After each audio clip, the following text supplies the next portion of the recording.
पौर्णिमेची रात्र होती. बाहेर वादळी पावसाने थैमान घातलं होतं. त्या काळ्या कुट्ट अंधारात कल्पना निघाली होती.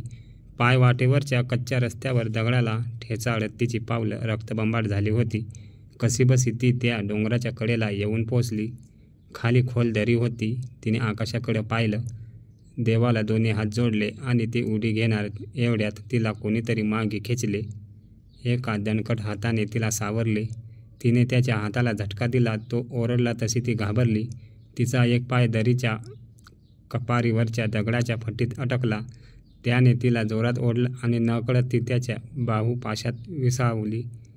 क्षणभरात तिने स्वतःला त्याच्या मिठीतून सोडवलं. तिच्या अश्रूंचा बांध फुटला, पण त्याने बोटांनी तिच्या गालावर ओघळणारे अश्रू अलगद टिपले.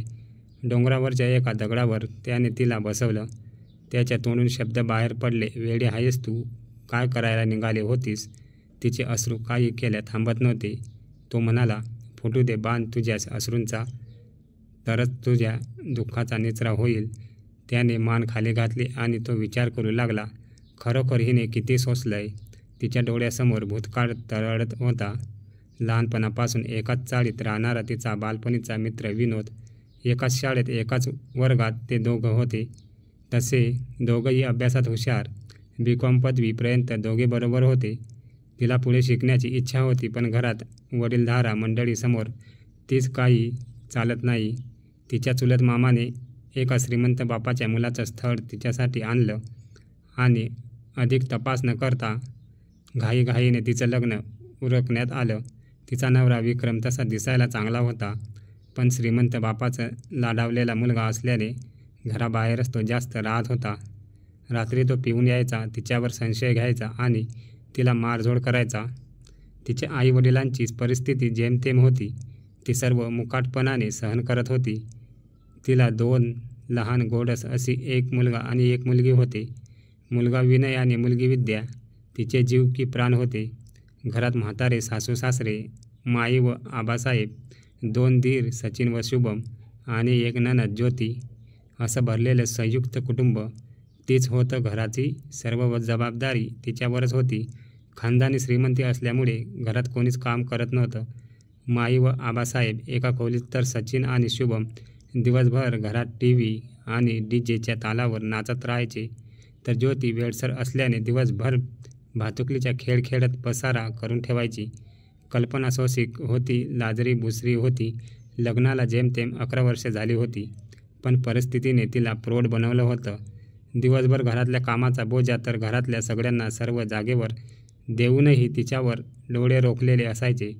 विक्रम तर घरात नसायचा, पण सचिन, शुभम व ज्योती तिला वेड्यातच काढायचे. विक्रम रात्री पिऊन आला का त्याच्यासमोर तिच्या चुका काढायचे. माई आणि आबासाहेबांना तिचा कळवळा यायचा, पण मुलांच्या विषारी नजरेसमोर ते दोघेही थांबत नव्हते. दिवसामागून दिवस जात होते. आता तरी सुखाचे क्षण आपल्या आयुष्यात येतील असं कल्पनाला वाटू लागलं, पण नियतीला ते मान्य नव्हतं. एक दिवस रात्री अचानक माईंना हृदयविकाराचा झटका आला आणि हॉस्पिटलमध्ये नेण्याच्या आतच त्यांचा मृत्यू झाला. विक्रमला आईविषयी जिव्हाळा होता. आई अचानक गेल्याने तो अधिकच दुखावला.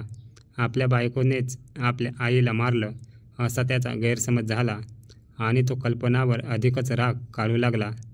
आईच्या अचानक जाण्याचा धक्का त्याला सहन झाला नाही. तो अधिक संशयाने तिच्याकडे पाहू लागला. घरात दररोज कोण येत, कोणते पदार्थ घरात शिजवले जातात, त्यांच्या सततच्या पाळतीने कल्पना वैतागली. त्यात सचिन आणि शुभमने व ज्योतीने अधिकच भर टाकली. आता तिला घर तुरुंगासारखे वाटू लागले. माईच्या निधनानंतर काही दिवसातच आबासाहेबांनी डोळे मिटले. आता घरात वडीलधारे कोणी नसल्याने तिला एकटे वाटू लागले. एका कोपऱ्यात जाऊन ती रडायची आणि तिचे चिमुकले त्यांच्या इवल्याशा हातांनी तिचे अश्रू पुसायचे. तिचं मन अनेकदा बंड करू लागलं, पण आई वडिलांचे संस्कार तिला शांत राहायला लावत होते. पण नियतीने तिच्या आयुष्यात काही वेगळंच आखून ठेवलं होतं. विक्रमच्या डोक्यात सैतानी कल्पना थैमान घालत होतं. या घरात तुझी बायको देखील बरोबरीचा हिस्सा मागेल, अशी एक शंका विक्रमच्या मनात उतरवण्याचं काम विक्रम च्या भावांनी सचिन आणि शुभमने आणि ज्योतीने केले. एक दिवस असा उजाडला, कल्पना सकाळी लवकर उठून बाकीचं घरकाम आटोपून किचनमध्ये नाश्ता बनवत होती. तिची दोन्ही मुलं अंगणात खेळत होती. ती संधी विक्रमने साधली.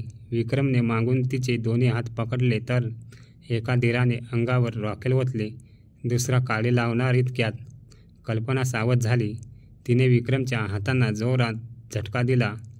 घराच्या मागच्या दरवाजातून ती जोरात पळाली. पाठलाग होईल म्हणून घरापासून दूर एका पडक्या झोपडीत तिने आश्रय घेतला. जीव मुठीत धरून एका कोपऱ्यात ती लपली. अंगावरच्या एका साडीवर ती बाहेर पडली होती. घरी जावं तर तिची वाट पाहणाऱ्या तिच्या चिमुकल्याशिवाय दुसरं कोणी नव्हतं. दिवस कसाबसा तिने घालवला. सांज वेळी ती निघाली. ती पायी चालत होती, पण तिला पाठीमागून कोणीतरी तिचा पाठलाग करत असल्याचे दिसले. आता अंधार गडद झाला होता. कोपऱ्यांवरच्या खांबाला लटकलेल्या दिव्याच्या आधाराने ती पायवाट चालत होती. तिच्या मागून पाठलाग करणारी व्यक्ती तिच्याजवळ पोहोचली. तो विक्रम होता. त्याने तिचा हात धरला आणि तिला तो म्हणाला, "चल घरी." ती म्हणाली, "सोडा मला." तिच्या विनवणीकडे त्याने लक्ष दिलं नाही. त्याने जोरात तिचा हात पिळला आणि मात्र ती चिडली. तिने त्याच्या हाताला जोरात चावा घेतला. विक्रमचा हात रक्तबंबाळ झाला होता. कल्पनाने अंधाराचा फायदा घेतला व ती पळत सुटली. गावाबाहेरच्या खोल दरीकडे तिने मनाचे निश्चय केलेला होता. ती उडी घेणार तेव्हा मजबूत हातांनी तिला मागे ओढलं आणि सावरलं. ते हात विनोदचे होते. विनोदने तिला समजावलं की तुला जगायचं आहे, तुझ्या छोट्या मुलांसाठी. तो समजावत असताना तिची नजर नकळत त्याच्या नजरेला भिडली. त्या नजरेत तिला दिसला राग आणि प्रेम यांचा संगम. विनोदच्या रूपात तिला मिळाला होता मैत्रीचा आधार. पदवीपर्यंत शिक्षण घेताना ते दोघं वयाच्या वेळेला अभ्यासाच्या निमित्ताने एकत्र यायचे, पण फक्त मैत्री एवढंच दोघांच्याही मनात होतं. अचानक कल्पनाचं लग्न ठरलं आणि झालंही. त्यावेळी मात्र विनोदला हुरहुर वाटू लागली होती. तो एकाकी पडला, पण अनेक चांगले स्थळी येऊन देखील त्याने लग्न केलं नाही. आज अचानक गावाबाहेरच्या डोंगराकडे फिरायला जात असताना त्याला कल्पना भेटली. भेदरलेल्या अवस्थेत तिला वाचवता आलं याचं समाधान त्याच्या चेहऱ्यावर होतं, पण डोळ्यात मात्र निस्वार्थी भाव होता मैत्रीचा.